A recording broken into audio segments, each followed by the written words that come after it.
मेरे मायके वाले गरीब हैं तो क्या हुआ। आज उसने सोच लिया था कि अब वो अपनी सास को शिकायत का कोई मौका नहीं देगी। इसीलिए तो वह आज शॉपिंग कराई थी। मम्मी जी लीजिए, ये साड़ी मेरे माँ ने आपके लिए दिया है, और यह शॉल पापा जी के लिए, यह सूट प्रीति के लिए, और ये सूखे मेवे और कुछ फल हैं। ठीक है श्रुति, साड़ी तो अच्छी ही लग रही है। लगता है अब कहीं जाकर तुम्हारी माँ को हमारे स्टैंडर्ड का पता चला है। नहीं तो पहले वह जो कपड़े देती थी वह तो काम वाली को देने में भी शर्माती थी। सुनकर श्रुति का मन एकदम से बुझ गया। पता नहीं मम्मी जी मेरी अम्मा और बाबूजी को कब तक गरीबी और कमतरी का एहसास कराती रहेंगी। ऐसा ही तो होता है आज था। शादी के बाद से श्रुति को अक्सर यह एहसास कराया जाता था कि वह इस घर में के स्टैंडर्ड की नहीं है। कहीं न कहीं उसके ससुराल वालों को लगता था कि श्रुति उनके घर की बहू बनने लायक नहीं है, और उसके मायके से आया हुआ सामान इस घर के स्टेटस के हिसाब से बहुत ही इतर होता है। हालांकि श्रुति के माता पिता हमेशा अपनी हैसियत से बढ़कर ही खर्च करते हैं। हाँ, वो लोग ब्रांडेड चीज़ें इस्तेमाल करते हैं। निम्न मध्यवर्गीय परिवार में जहाँ घर चलाना और रोज़मर्रा की ज़रूरतें पूरी करना ही मुश्किल होता है, वैसे मेरे घर में भी अपनी बेटी को भेंट देने में वो लोग कोई कमी तो नहीं करते थे। लेकिन श्रुति यह अच्छी तरह जानती थी कि चाहे उसके माता पिता कितना भी खर्च क्यों न कर लें, लेकिन उसकी सास और नंदे किसी खास ब्रांड के कपड़े की ही पसंद करती हैं और प्राइस टैग देखकर ही बात करती हैं। श्रुति जब ब्याहकर ससुराल आई थी तब कई बार आश्चर्य से भर जाती थी, यह देखकर कि जितना तो उसके महीने का खर्चा था उतना तो उसकी नंदे एक दिन की शॉपिंग में उड़ा देती थीं। पढ़ी लिखी और नौकरी पेशा थी श्रुति जिस बैंक में वह काम करती थी उसी बैंक में उसकी मुलाकात अनंत से हुई थी।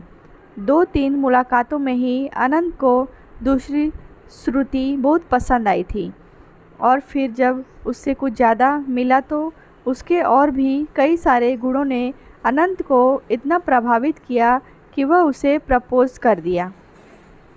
साले, तू श्रुति एनिमल उसे पसंद करती है, लेकिन जब उसने उसे प्रपोज किया था उसे नहीं इस बारे में तुम्हारा सोचा, क्योंकि वह जानती थी कि वह किस घर का बेटा है और खुद उसकी कमाई कितनी है। बिजनेस में राशि का नाम शहर में था। बहुत खुश होती, लेकिन श्रुति खुलकर खुश नहीं हो पा रही थी, क्योंकि उसे पता था कि दोनों के स्टेटस में बहुत फ़र्क है। अतः अनंत के प्यार और विश्वास ने श्रुति के मन में भी यह भरोसा दिला दिया कि स्टेटस के ऊपर नीचे होने के बावजूद उसकी शादीशुदा ज़िंदगी अनंत के साथ खुशहाल रहेगी, क्योंकि अनंत उससे सच्चा प्यार करता है और उसके मन में पैसे का जरा भी घमंड नहीं।